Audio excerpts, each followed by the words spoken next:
বিসমিল্লাহির রহমানির রহিম। আমার মনে হয় যে আমরা এই কালেক্টরেট স্কুলে রাজশাহী বিশ্ববিদ্যালয়ের প্রতিচ্ছবি আমি দেখতে পাচ্ছি।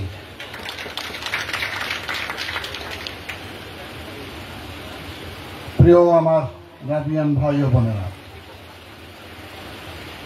জীবনে আমাদের অনেক স্মৃতি, কোনোটা হয়তো মধুর, কোনোটা হয়তো দুঃখের, কোনোটা হয়তো বেদনার, কোনোটা হয়তো আনন্দের, কিন্তু রাজশাহী বিশ্ববিদ্যালয়ের স্মৃতি তো আমাদের সকলের মধুর এবং আনন্দের।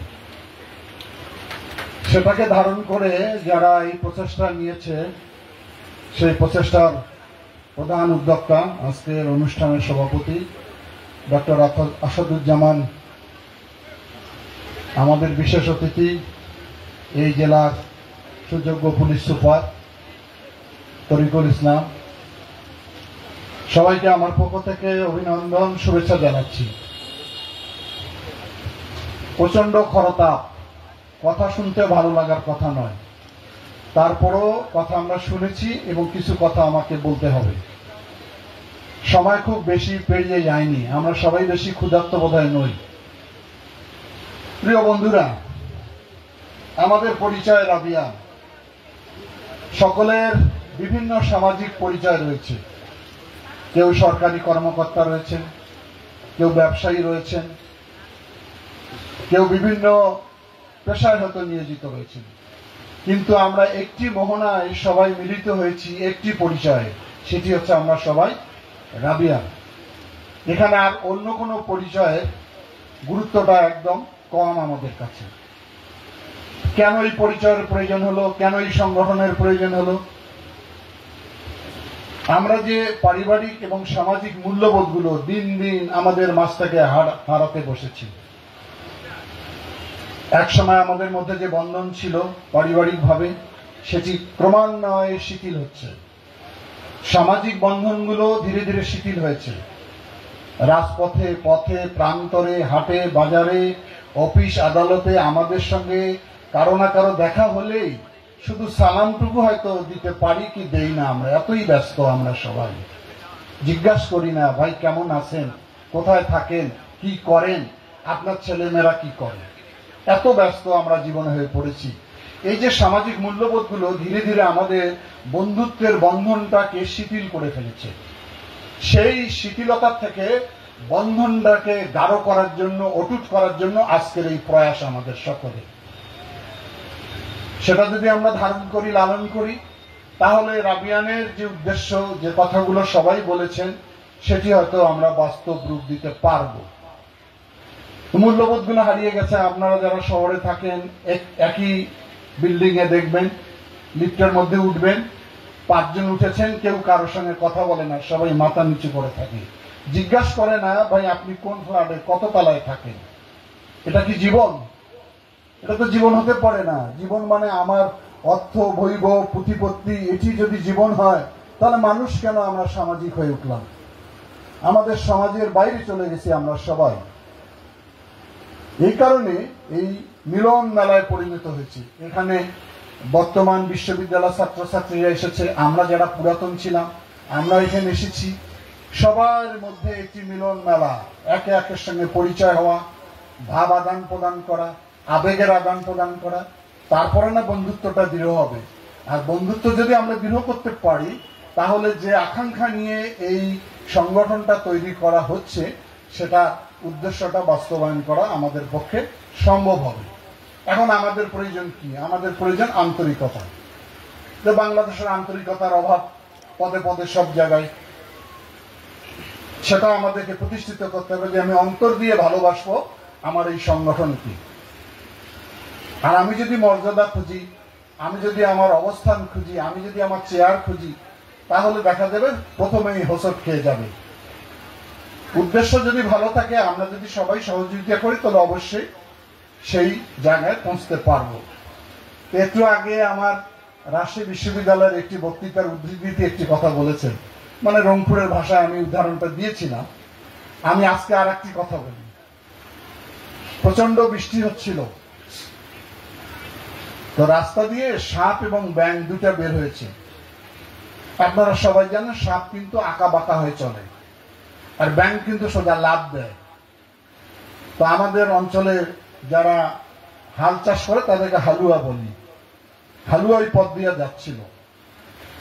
এখন ব্যাং সাপকে বলতেছে, দোস্ত তুই যে ভেকড়া হয়ে যাবার লাগছিস, তোর কিন্তু কপাল খারাপ আছে।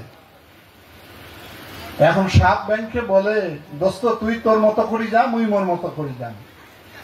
হালুয়া কিন্তু যখন সাপ দেখেছে, পেন্টি তো চেনেন, পেন্টি দিয়ে সাপের কোমরে বাড়ি দিয়েছে, সাপ মারার জন্য তো সবাই ব্যস্ত থাকে। সাপ মরে গেছে। তখন সাপ মরলে কি হয়? সোজা হয়। আমরাও কিন্তু অনেক মরে এখন কেবল সোজা হওয়ার চেষ্টা করতেছি। আমাদের এই অঞ্চলের মানুষের দুটি জেনেটিক প্রবলেম। আমরা মুখ চোরা, কথা বলতে পারি না, কথা বলতে জানি না, কথা বলার চেষ্টাও করি না। মনে করেন একটা আসরে 10 জন লোক বসে আছে, ওইখানে অনেকেই অনেক ধরনের কথা বলেই যাচ্ছে। আপনারা আমাকে নিয়ে যাবেন, বলবেন ভাই লালমনিরহাটের লোক কোনটা, আমি কিন্তু ঠিকই ধরতে পারবো। বলে কেমনে ধরবেন, আপনি কি গণক? আমি না, আমি গণক না, আমার অভিজ্ঞতার থেকে আমি ধরবো যে লোকটা কথা না বলে মাথা নিচু করেছে ওইটাই লালমনিরহাট। আমার জীবনের আর একটা অভিজ্ঞতার কথা বলি। আমি আপনাদের প্রতিনিধি হিসাবে যখন একটা মন্ত্রণালয়ের দায়িত্বে ছিলাম, প্রায় 5 মাস অতিবাহিত হয়ে গেল। এই কুমিল্লার লোক, বরিশালের লোক, ফেনীর লোক, কুষ্টিয়ার লোক আমাকে জ্বালা যন্ত্রণা করে শেষ করতেছে, কারণ ওই মন্ত্রণালয় ছিল খালি বরাদ্দ দেওয়া। কিন্তু দুর্ভাগ্য, লালমনিরহাটের একটা লোকও আমি পেলাম না। আমার সচিবকে ডেকে বললাম, সচিব সাহেব আচ্ছা দেখেন তো আমার কোন জেলার লোক এই মন্ত্রণালয়ে কাজ করে কিনা, আপনি একটু সার্ভে করে আমাকে দেন। উনি 2 দিন পর বলে, স্যার পাওয়া গেছে একজনকে। তাই নাকি, নিয়ে আসেন তো। তো নিয়ে আসছে ওকে, একদম জোরতর অবস্থা। কি ব্যাপার, তোমার বাড়ি কই? বলে মোহনদানগর। আমি যে 5 মাস ধরে এখানে আছি, তোমার কি একবার ইচ্ছা জাগে নাই, চেষ্টাও করো নাই আমার সঙ্গে দেখা করা? সব স্মরণ করে। তা তুমি যে বাড়ি যাও, তোমার স্কুল আছে, মাদ্রাসা আছে, মসজিদ মন্দির আছে, তুমি তো কোনোদিন একটা সাহায্যের দরখাস্ত দিলা না। তা সবাই নিয়ে যায়, আমাকে দেখি। এই হলো লালমনিরহাট। এত বড় একটা মন্ত্রণালয়, একটা তাও 4র্থ শ্রেণীর কর্মচারী, আর সব দক্ষিণাঞ্চলে। স্বাভাবিক কারণে আমরা যখনই কোনো বরাদ্দ দেওয়ার চেষ্টা করি, পরিকল্পনা করি, ওরাই আমাদেরকে বাধা সৃষ্টি করে। এখান থেকে আমাদেরকে বেরিয়ে আসতে হবে, কথা বলতে হবে, কথা শুনতে হবে। আমরা তো কথা বলি না, বলার চেষ্টাও করি না। যে একটু আগে একজন বক্তব্য দিল না, বাড়ি কই? উত্তরবঙ্গ। তারপরে বলে অমপুর, তারপর বলে লালমনিরহাট। লালমনিরহাট কি আমরা এত দুর্বল নাকি? সেখান থেকে আমাদের বেরিয়ে আসতে হবে। যার কারণে এই এলাকাটা একটি ঐতিহ্যবাহী লালমনিরহাট, কিন্তু এটার ভৌগোলিক অবস্থানটা ছিল খুবই কষ্টদায়ক আমাদের জন্য। সেই বুড়িমারি টু বড়বাড়ি 120 কিলোমিটার, একটা ঝিকঝেক রাস্তা। এত বছর ধরে শুনলাম 4 লেন হয়, 4 লেন হয়, হয়ে গেল, টেন্ডার হয়ে গেল, কিছুই হলো না। এসপি সাহেবরাও যেতে চান না, ডিসি সাহেবরাও যেতে চান না। আমরা তো একদিন গেলে সারাদিন শেষ। সুতরাং লালমনিরহাটে আমরা যারা রাবিয়ান করব, আপনারা বলছেন যে যারা দরিদ্র তাদেরকে আমরা সাহায্য করব, যারা অসুস্থ তাদেরকে আমরা সাহায্য করব। সবচেয়ে বড় সাহায্য করতে হবে পেশার গ্রুপ হিসাবে রাবিয়ানকে, লালমনিরহাটের উন্নয়নের জন্য। আমরা ঢাকাস্থ লালমনিরহাট সমিতিকে পুনর্গঠনের প্রক্রিয়া নিয়েছি, সেটা অনেক দূর কাজ এগিয়েছি আমরা। আমি মনে করি আর একটি সংগঠন আমাদের তৈরি করতে হবে। আমরা যেখানে যে অবস্থানে থাকি না কেন, লালমনিরহাটের উন্নয়নের জন্য আমাদেরকে প্রেসার রাখতে হবে সরকারের প্রতি, যে সরকারই আসুক। তো সাম্প্রতিক সময় আপনারা জানেন আমরা একটা আলোচিত আন্দোলন করেছি, জাগোবাহে তিস্তা বাঁচাই। এই উদ্দেশ্যটা কি? এই তিস্তা একসময় আমাদের মায়ের মতো ছিল, সেই তিস্তা এখন ধুধু বালুচর। 2 কোটি মানুষের জীবন রেখা ছিল তিস্তা, সেই তিস্তা শুকিয়ে মরুভূমি। আপনারা সবাই শিক্ষিত, আপনারা জানেন যে নদী ঘিরে সভ্যতা তৈরি হয়, অথচ সেখানে আজকে কি অবস্থা হয়েছে, মানুষের হাহাকার, মানুষের কান্না। কিন্তু এটাকে কোনো পরিকল্পনার আওতায় নিয়ে আসা হয়নি। সবসময় আমরা এই অঞ্চলের মানুষ উন্নয়নের বৈষম্য শিকার হয়েছি। আমরা 17-18 তারিখ 48 ঘন্টা বৃহত্তর রংপুরের 5টি জেলায় লাগাতার কর্মসূচি আমরা দিয়েছিলাম। সেখানে লক্ষ লক্ষ লোক মানুষ অংশগ্রহণ করেছে, গগন বিরোধী স্লোগান তুলেছে। তারা শুধু জাতীয় প্রচার মাধ্যম না, আন্তর্জাতিক আল জাজিরা, বিবিসি, CNN সবাই এই সংবাদ পরিবেশন করেছে। এটি এখন নতুন মাত্রা যুক্ত হয়েছে, কিন্তু সরকার এখনো গড়িমসি করছে। 2016 সালে এটা একটি সার্ভে হয়েছিল, পাওয়ার চায় না। তারা সার্ভে করে বলেছিল যে তিস্তা নদী প্রশস্ত 8.5 কিলোমিটার, এটাকে ওনারা কমিয়ে 1.5 কিলোমিটারে আনতে চায়। দুই দিকে তারা গাইড বান দিয়ে প্রশস্ত রাস্তা তৈরি করবে 130 কিলোমিটার দূরে। এখানে হাউজিং করবে, এখানে স্যাটেলাইট শহর করবে, এখানে ইকোনমিক্যাল জোন করবে, এখানে পাওয়ার স্টেশন করবে, পর্যটন নগরী করবে। এই একটা প্রকল্প যদি আমরা লালমনিরহাটে বাস্তবায়ন করতে পারি, তাহলে গোটা লালমনিরহাটের চেহারা পরিবর্তন হয়ে যাবে। সেই কাজটাই হয় না। তখন ওনারা এস্টিমেট দিয়েছিল মাত্র 8,000 কোটি টাকা, পাওয়ার চায় না। বাংলাদেশে অনেক বড় বড় বিলাসী প্রকল্প করা হয়, সেখানে 30,000, 32,000, 25,000 কোটি টাকা দেওয়া হয়। সাম্প্রতিক সময় বন্দর উন্নয়নের জন্য 13,000 কোটি টাকা বরাদ্দ করা হয়েছে। ঠিক আছে, বন্দরের উন্নয়নের প্রয়োজন আছে, আমরা মনে করি, কিন্তু আমরা বঞ্চিত থাকবো 2 কোটি মানুষ, এটা তো হতে পারে না। সাম্প্রতিক সময় প্রধান উপদেষ্টা চায়না সফর করেছেন, কি চুক্তি হয়েছে, কি কথা হয়েছে, সেটি উনি জাতির সামনে খোলসা করছেন না। আবারও লুকোচুরি হচ্ছে, ভারতের সঙ্গে করবে না, চায়না করবে। আমরা মনে করি এটা ভারত চায়নার তো কোনো প্রয়োজন নেই, এটা বাংলাদেশের অর্থে সম্ভব। 8,000 কোটি না, এখন 12,000 কোটি টাকা লাগবে। তো 5 বছরের প্রকল্প, প্রতি বছরই তো 2,000-3,000 কোটি টাকা বাজেট বরাদ্দ রাখলেই সম্ভব এটি। আমি মনে করি এই ব্যাপারে আপনারা যদি সবাই ঐক্যবদ্ধ থাকেন, যার যার জায়গা থেকে আওয়াজ তোলেন যে না, তিস্তা মহাপরিকল্পনা বাস্তবায়ন চাই, তাহলে আমাদের এই জেলা পাটগ্রামের একটি অংশ, পুরা হাতীবান্ধা, পুরা কালীগঞ্জ, আজিকমারি, পুরা সদর, 5টি উপজেলাকে ক্ষতবিক্ষত করেছে এই তিস্তা নদী। অন্য জেলাগুলো তো আংশিক, নীলফামারী, ডিমলা, রংপুরের হচ্ছে গঙ্গাচড়া, কাউনিয়া, কুড়িগ্রামের রাজারহাট, উলিপুর, আর হচ্ছে আমার গাইবান্ধার সুন্দরগঞ্জ। কিন্তু সবচেয়ে বেশি ক্ষতিগ্রস্ত আমরা। কিন্তু তিস্তা ব্যারেজ নির্মাণ হওয়ার পর তিস্তার পানি লালমনিরহাটের লোক পায়নি, পানি গিয়েছে দক্ষিণে, ক্ষতিগ্রস্ত হয়েছে আমরা। সে কারণে আমি কথাগুলো বলছি, এ কারণে আপনারা বিরক্ত বোধ করবেন না। এগুলো আমাদের আকাঙ্ক্ষা। এগুলো যে একটু আগে আমাদের পাটগ্রামের ভারপ্রাপ্ত প্রিন্সিপাল আমার কাছে কিছু কথা জানতে চেয়েছেন, যে আপনি এটা জবাব দিবেন। আমরা কেমন দেখতে চাই লালমনিরহাট, আমি একটা সেমিনার করেছিলাম এই জুলাই অভ্যুত্থানের পর। বিভিন্ন শ্রেণী পেশার লোক সেখানে বক্তব্য দিয়েছেন, লিখিত দিয়েছেন। এগুলো আমরা কম্পাইল করছি, আমরা তৈরি করতেছি। তা আমরা তো এখন ক্ষমতায় নেই। যে আকাঙ্ক্ষা নিয়ে ওনারা প্রস্তাবগুলো দিয়েছেন, সেটি কি ক্ষমতার বাইরে থেকে করা সম্ভব হবে না।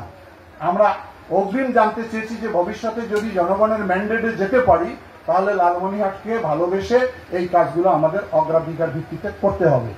তার মধ্যে 4-5টা তো খুবই জরুরি। একটি হচ্ছে আমাদের বুড়িমারি টু তিস্তা ব্রিজ হোক, যেদিকে যাক একটা 4 লেন রাস্তা খুবই জরুরি আমাদের করা। এটি বারবার আলোচনা হয়। আমাদের মগলহাট ল্যান্ডপোর্ট এই হচ্ছে না। আমাদের লালমনিরহাট এয়ারপোর্ট পরিত্যক্ত অবস্থায় রয়েছে, এটি কি চালু করার দাবি দীর্ঘদিনের। এখন নানান জিও পলিটিক্সে আলোচনা হচ্ছে এটা যুদ্ধ বিমান ঘাঁটি হবে। কে বলেছে এখানে যুদ্ধ বিমান ঘাঁটি? আমরা কার সঙ্গে যুদ্ধ করব? এগুলো পার্শ্ববর্তী দেশের অপপ্রচার হচ্ছে।